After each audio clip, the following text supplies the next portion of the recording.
வணக்கம் நண்பர்களே. சினிமா, அரசியல் இந்த இரண்டிலுமே கால் பதிப்பதற்கு நிறைய நபர்களுக்கு ஆர்வம் அதிகம். அதிலும் சினிமா துறையில ஒரு புகழ்பெற்ற நடிகனாக மாறிய பிறகு, அதிகாரத்தை கைப்பற்ற வேண்டும் அப்படின்னு ஆசை வரும். அதனால அரசியலுக்கும் வருவதை நீங்க பார்க்கலாம். ஸோ இரண்டிலுமே ஒரே நேரத்தில் சவாரி செய்ய விரும்பும் நபர்களும் இங்க அதிகம். ஆனா, இந்த இரண்டிலும் கால் பதித்த பிறகு 2 துறைகளிலும் இருந்தும் சரமாரியாக ஒரு நடிகன் அடி வாங்குறதெல்லாம் நம்ம இதுக்கு முன்ன பார்த்ததில்ல. முதல் முறையா இப்ப தான் அத பார்க்குறோம். அந்த நபர் விஜய் தான். விஜய பொறுத்தவரைக்கும் சினிமாவுக்கு அவன் அன்ஃபிட். அது எப்பயே நிரூபணமானது தான். ஒரு அன்ஃபிட்டான நடிகன ஒரு புகழ்பெற்ற உச்ச நடிகன் அப்படின்னு அவனே சொல்லிக்கிற அளவுக்கு உயர்த்தினது யாருன்னா, இங்க இருக்கிற மீடியா, பத்திரிகைகள். விஜய் இந்த அளவுக்கு இன்னைக்கு ஆட்டம் போடுறதுக்கு முக்கியமான காரணமே இந்த மீடியா. மீடியான்னா எல்லா மீடியாவும் இல்ல. எ செக்ஷன் ஆஃப் மீடியா அது அ பெய்டு மீடியாவா மாத்தி, அவங்களுக்கு தொடர்ந்து ஃபீட் பண்ணி, அவங்கள கிட்டத்தட்ட 30 ஆண்டுகளாக தொடர்ச்சியாக அவனை பற்றி புகழ்ச்சியா எழுதுறதுக்கு அவன் காசு செலவு பண்ணிக்கிட்டு இருக்கான்.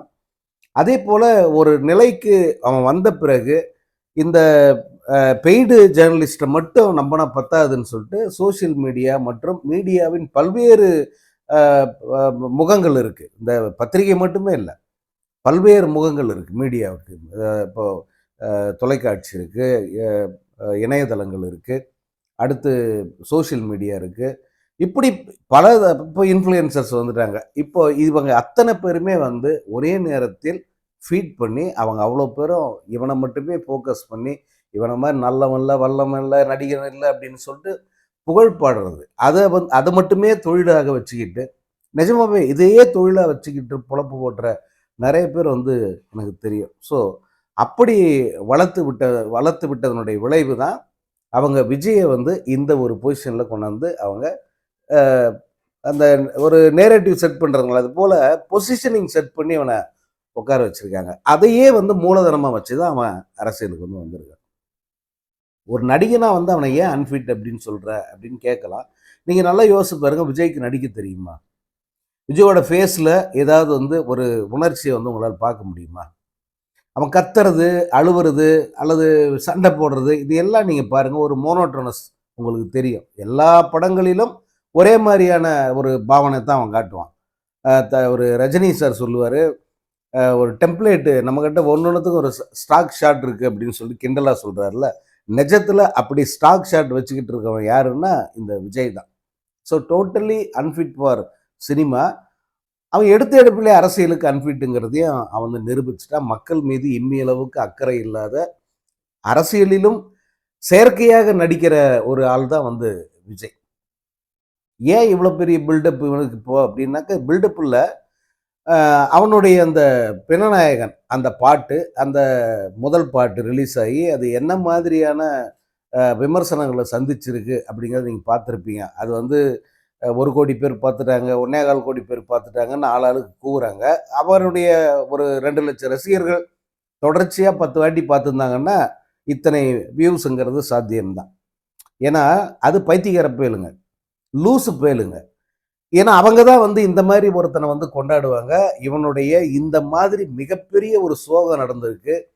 41 உயிர்களை கொன்னுட்டு கொஞ்சம் கூட கூச்ச நாச்சமே இல்லாமல் அவன் தன்னுடைய படத்தை வெளியிடுகிற வேலையில் மும்முரமா இருக்கான். ஒப்புக்கு ஒரு ஆறுதல், ஒரு அனுதாப கூட்டம் மாதிரி ஒன்று பண்ணிட்டு தொடர்ச்சியா அவன் இந்த படத்தை வெளியிடுகிற வேலையில் அவன் மும்முரமாக இருக்கான். இது எவ்வளோ பெரிய ஒரு அவலம் பாருங்க. ஸோ இவனை சினிமா துறையிலும் சரி, அவ்வளவு பேருமே விஜயனுடைய உண்மையான முகம் பல பேருக்கு தெரிஞ்சது தான்.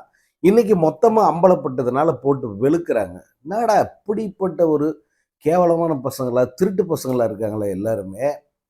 இவனை நம்ம இனியும் சகிச்சிக்க கூடாது அப்படிங்கிறதுல ரொம்ப தெளிவாக இருக்காங்க.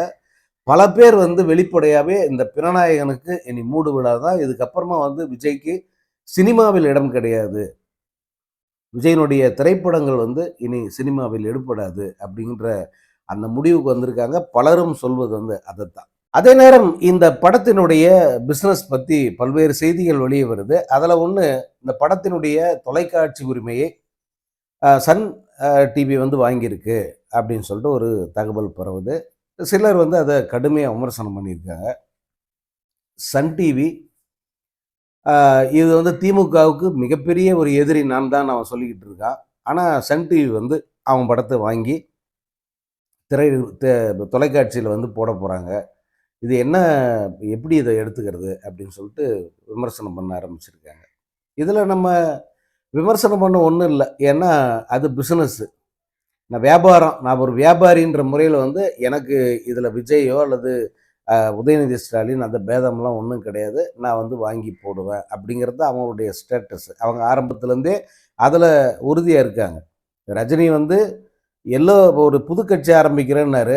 அந்த கட்சி இப்போ இருக்கிற எல்லா கட்சிக்கும் ஒரு மாற்று அப்படின்னு தான் அவர் வந்து சொன்னார். அப்படி பார்த்தா திமுகவுக்கும் ஒரு மாற்று.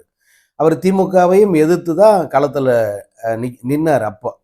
அப்போ என்ன ஆச்சுன்னா, சன் பிக்சர்ஸு அவங்கள தானாக முன் வந்து ரஜினியை வச்சு படம் தயாரிக்கிறதுக்கு அவங்க அறிவிப்பு வந்து வெளியிட்டாங்க. பேட்டை படத்தை பண்ணாங்க. அதுக்கடுத்து அண்ணாத்த படத்தை பண்ணாங்க. ஸோ தொடர்ச்சியாக ரஜினியை வச்சே படம் பண்ணாங்க. அந்த நேரத்தில் ரஜினி தனி அரசியல் சக்தியாக தான் பார்க்கப்பட்டார். இது ரஜினியோட வந்து இதை கம்பேர் பண்ணலாமா அப்படின்னு கேட்கலாம். நான் கம்பேரிசனுக்காக கம்பேரே பண்ணலை. இது சாக்கடையை போய் எப்படி நான் கம்பேர் பண்ணுவேன். அவங்க நிலைப்பாடு என்னன்னு சொல்கிறதுக்காக இதை சொல்கிறேன். அதனால் சன் பிக்சர்ஸ், சன் டிவி வந்து படத்தை அவங்க தொலைக்காட்சியில் போட்டாலும் சரி, ஒருவேளை சன் பிக்சர்ஸே இந்த படத்தை அக்வயர் பண்ணி அவங்களே ரிலீஸ் பண்ணாலும் சரி, அதில் ஆச்சரியப்படுறதுக்கெல்லாம் ஒன்றும் கிடையாது. அது அவங்க வர்த்தக நிலைப்பாடு அப்படின்னு சொல்லிடுவாங்க. பட் இந்த படம் வந்து பெரிய அளவுக்கு வர்த்தகம் ஆயிடுச்சு, பெரிய அளவுக்கு பிஸ்னஸ் ஆயிடுச்சு அப்படியெல்லாம் வந்து பலர் கூவிக்கிட்டு இருக்காங்க. அப்படியெல்லாம் வந்து பெரிய வர்த்தகம் அப்படின்னு சொல்ல முடியாது. இந்த படத்தை பொறுத்த வரைக்கும் வந்து இதுவரை விஜய் படங்கள் எந்த அளவுக்கு போச்சோ அதை விட குறைந்த அளவுக்கு தான் இந்த படத்தினுடைய பிஸ்னஸ் நடந்திருக்கிறதா சொல்கிறாங்க. இன்னொன்று, பெரிய ஆர்வம் எதுவும் வந்து இப்போ இந்த தியேட்டருக்காரங்க மத்தியிலையோ அல்லது விநியோகஸ்தர் மத்தியிலையோ ஏற்படல. இந்த படத்தை வாங்கி வெளியிடலாம், பெரிய அளவுக்கு லாபம் பார்த்துடலாம் அப்படின்னு அவங்க யாரும் நினைக்கிற. இந்த படத்துக்கு அப்படி ஒரு சூழ்நிலையும் இல்லை அப்படிங்கிறது தான் வந்து உண்மை. நிறைய பேர் வந்து இந்த பிரணாயகன் படத்தை வந்து பார்க்குற ஆர்வம் எங்களுக்கு இல்லை அப்படிங்கிற கருத்தை தான் தெரிவிச்சுட்டு இருக்காங்க. நீங்கள் பப்ளிக் ஒப்பீனியன் அப்படின்னு அண்மையில் கேட்டிருந்தாங்க. அவங்க படாத ஒரு படம் வரட்டும், பார்த்துக்கலாம், வந்தால் என்ன வரலன்னா என்ன, அந்த மாதிரி தான் வந்து அவங்களுடைய கருத்து இந்த படத்தை பற்றி இருக்குது. ஸோ இதுவரை வெளியான, அதாவது அண்மை நாட்களில் வெளியான விஜய் படங்களில் குறைந்த அளவுக்கு ஒரு எதிர்பார்ப்பையும் ஏதோ ஒரு படம் வந்தால் வரட்டும் பார்த்துக்கலாம் அப்படிங்கிற மாதிரியான ஒரு மனநிலையையும் உருவாக்கி இருக்கிறது இந்த பிரணாயகன் படம் தான். ஆனால் பல பேர் வந்து இந்த படத்தோட உண்மையான பேரையை சொல்கிறதுக்கு தயங்குறாங்க அல்லது வெறுப்பாக வந்து பேசுகிறாங்க. இப்படி தான் சொல்ல, பிரணாயகன் தான் அந்த படத்தை அவங்க வந்து குறிப்பிடுறாங்க. ஏதோ இப்போ என்னை மாதிரி மனநிலையில் உள்ளவங்க அப்படின்னு இல்லை, பொதுவாகவே ஜாலியாக பேசும்போதே கூட வந்து அதே புனநாயகன் ஒரு படம் வருது, எப்போ வருது, என்ன ரிலீஸு, எப்படி பிஸ்னஸ், இப்படி தான் வந்து அதை பற்றி பேசுகிறாங்க. ஸோ இந்த மாதிரியான ஒரு டாக்கை கிரியேட் பண்ணியிருக்கிறது தான் விஜயோட சாதனை அல்லது இந்த படத்தோட சாதனை அப்படின்னு சொல்லலாம். அதை வேணால் சாதனையாக இவங்கெல்லாம் சொல்லி பெருமைப்பட்டுக்கலாம். மற்றபடி இந்த படம் திரையரங்குகளில் வெளியாகிற போது அந்த நடிகருடைய அந்த அணில் குஞ்சுகள், காக்கா கூட்டம் அப்படியெல்லாம் சொல்லப்படுகிற, ஏன்னா அது ஒரு மூலகட்ட பசங்க, இனிமேட்டு அவங்களுக்கு எந்த மரியாதையும் கிடையாது. உண்மையாகவே நான் தான் அன்னைக்கு அந்த 41 பேர் செத்தும் போதே கூட என்ன சொன்னேன், எனக்கு இதில் பெரிய அனுதாபமே வரலைங்க, கோபம் தான் வருது அப்படின்னு சொன்னல. அதே போல் இந்த விஜயுடைய பின்னால் இன்னும் சுற்றிக்கிட்டு இருக்கிற அல்லது விஜய்க்காக ஃபயர் விட்டு இருக்கிற இவங்க எல்லாருமே வந்து நான் இந்த லூசு பயல்களோட கூட்டம் அப்படித்தான் அதை பார்க்குறேன். அதனால் இந்த முட்டாள் பயல்கள் வந்து முதல் ஒரு 3-4 நாட்களுக்கு வந்து இந்த படத்துக்கு மிகப்பெரிய ஓப்பனிங் அப்படின்னு சொல்ல வைக்கிறதுக்காக வந்து கூட்டம் கூடலாம், திரையரங்களை வந்து அவங்க நிறைக்கலாம், தொடர்ச்சியாக அடுத்தடுத்த காட்சிகள் அவங்களே பார்க்கலாமே தவிர பொதுமக்கள் இந்த படத்தை பார்ப்பதற்கு எந்த அளவுக்கு ஆர்வம் காட்டுவாங்க அப்படின்னு பார்த்தா அது 0 அப்படின்னு தான் நான் சொல்லுவேன். பொதுமக்கள் மத்தியில் இந்த படத்தின் மீது எந்த ஆர்வமும் இல்லை. அதுவும் குறிப்பாக ஓரளவுக்காவது அரசியல் தெரிஞ்ச பலரும் வந்து இந்த படத்தை காரி துப்புறத நம்ம பார்க்க முடியுது. ஸோ இப்போவே இதுன்னா படம் ரிலீஸ் நேரத்தில் இதுக்கு என்னதான் இவங்க பப்ளிசிட்டி கொடுத்தாலும் அது அப்படியே வந்து எதிர்மறையாக தான் திரும்பும். ஏண்டா உங்களுக்கெல்லாம் வெக்கமா இல்லையா? இந்த படத்துக்கு எப்படிடா நீங்க இவ்வளோ பப்ளிசிட்டி கொடுக்குறீங்க? இவ்வளோ தூரத்துக்கு இவ்வளோ பேர் கொன்னுட்டு என்ன தைரியத்தில் வந்து நீங்க இந்த மாதிரி எல்லாம் இந்த படத்தை பத்தி பேசுறீங்க? இவங்க ப்ரமோஷன்ற பேர்ல ஏதாவது பேசுவாங்கல்ல, அப்படி பேசும்போது வந்து இவங்களுக்கு சிறுபடிங்கிறது அப்படி இப்படி இருக்காது. அதனால எனக்கு அதாவது நான் இவனுக்கெல்லாம் யோசனையெல்லாம் ஒன்றும் சொல்லல. எந்த விதமான பெரிய ஆர்ப்பாட்டமும் இல்லாம அப்படியே கம்முன்னு வந்து படத்தை ரிலீஸ் பண்ணிட்டு ஓடி போறது தான் வந்து அவனுக்கு நல்லது. இது ஆர்ப்பாட்டமா வந்து இப்போ ஃபர்ஸ்ட் சிங்கிள் ரிலீஸ் பண்ணி ஒரு கச்சேரி, அதாவது 41 பேர் செத்ததுக்கு கச்சேரி அந்த பாட்டு. இப்படித்தான் அதை எடுத்துக்கணும். 41 பேர் செத்ததுக்கு ஒருத்தன் கச்சேரி வைக்கிறான். எது? தளபதி கச்சேரி அந்த பாட்டு. அதே போலத்தான் 41 பேரை கொன்னுட்டு பிணநாயகன்ற தலைப்போட வந்து இந்த படத்தை வெளியிடுறான். ஸோ இதுக்கு ஆர்ப்பாட்டமோ நீ பெரிய பப்ளிசிட்டியோ பெருசா வந்து ப்ரொமோஷனோ என்ன பண்ணாலும் வந்து அது அவர்களுக்கு பெரிய பேக் ஃபயரா மாறும் அப்படிங்கிறதுல வந்து எந்த சந்தேகமும் இல்லை. அதனால சத்தமில்லாம அந்த படத்தை ரிலீஸ் பண்ணிட்டு சத்தம் காட்டாம அரசியலை விட்டு ஓடி போறது மட்டும்தான் வந்து இந்த விஜய் அவனுடைய அல்லக்கைகள் அத்தனை பேருக்கு நல்லது. அப்புறம் இந்த தற்கூரி வந்து இன்னைக்கு ஒரு அறிக்கை வெளியிட்டிருக்கு. அதாவது திரும்ப திமுகவுக்கு எதிராக வாந்தி எடுக்க ஆரம்பிச்சிருக்கு. அதில் இருக்கிற எல்லாத்தையும் சொல்லணுமா அப்படிங்கிறது ரொம்ப தயக்கமாக இருக்குது. ஏன்னா அது ஒரு குப்பை. அது ஆக்சுவலாக அறிக்கைன்ற பேரில் ஒரு குப்பையை வெளியிட்டிருக்கு. திரும்ப திரும்ப பொய்யை மட்டும்தான் அவன் சொல்கிறான்.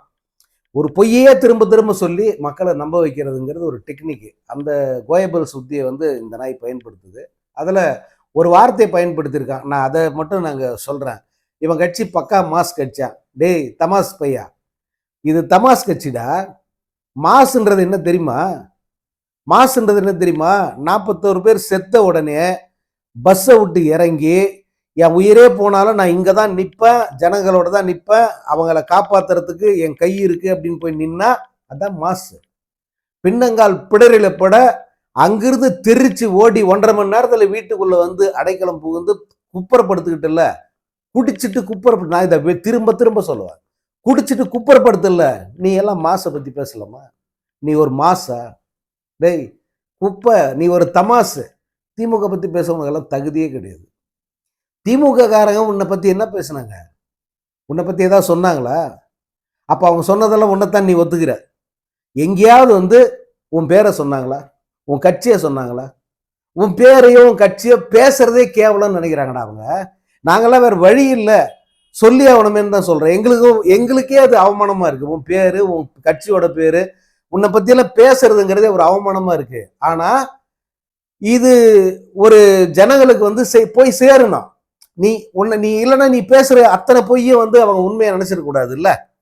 அதுக்காக தான் எல்லாரும் பேசுறான். அவங்க அன்னைக்கு அறிவித்திருவிழா என்ன பேசுனாங்க? கொள்கை இல்லாத தற்கூரி போயிலுங்க, ஒரு ஒரு ஒரு திருட்டு கூட்டம் இது வந்து உங்களை ஆட்டையை போட வருது, பார்த்து உஷாரா இருந்துக்கங்க. ஏன்னா இந்த மண் மொழி மானம் எல்லாத்தையும் காப்பாத்துற இடத்துல இருக்கிறது யாரு? திமுக, திராவிட கட்சிகள். அவங்க தான் இருக்காங்களே தவிர இந்த மாதிரி இவங்க பேரை சொல்லிக்கிட்டு வர திருட்டு பசங்க கிடையாது. உன்னை திருட்டு பையன்னு சொல்றாங்க அவங்க. அதை வந்து மறைமுகமா தான் சொன்னாங்க, அது கூட நேர சொல்ல. ஆனா நீங்க நான் தான் திருடன், நான் தான் லூசு, நான் தான் வந்து கேனப்பைய, நான் தான் வந்து மக்கள் விரோதி அப்படின்னு நீயா அட்மிட் பண்ணிக்கிட்டு உள்ள வர. நான் தான் நானும் ரவுடின்னு சொல்ற மாதிரி திரும்ப சொல்ற. நீ எல்லாம் மாசை பத்தி பேசவே கூடாது. தமாசுன்றது கூட ஒரு நல்ல வார்த்தை. அதை விட இன்னும் கேவலமான வார்த்தை ஏதாவது இருந்தா அதை வந்து நீ உன்னை சொல்லாம தவிர, நீ எல்லாம் வந்து அதான் சொல்ற, உன் அறிக்கை உன்னுடைய தரம் என்னன்னு காட்டு. புரியுதா? ஆதவர்ஜுனா 1 மணி நேரம் பேசுறான், நீ 10 நிமிஷம் பேசுற. அவன் பேசுற அவன் அவன் அவன் காரி துப்புற அத்தனையும் வந்து உன் மேலதான் விழுது. அதை நீ வந்து தொடைக்காம கூட உட்காந்துருக்க. நீ அந்த மாதிரியான ஒரு ஜென்மம். நீ எல்லாம் வந்து இந்த மாதிரி அறிக்கையெல்லாம் விடாத. பார்க்க வந்து ஒரு வெறுப்புன்றது கோபத்தின் உச்ச நிலையை அடையும் ஜனங்களுக்கு. இந்த மாதிரி எல்லாம் நீ அறிக்கை விட்டீன்னா அப்போ வந்து உன்னை பீஸ் ஆகிடுவாங்க.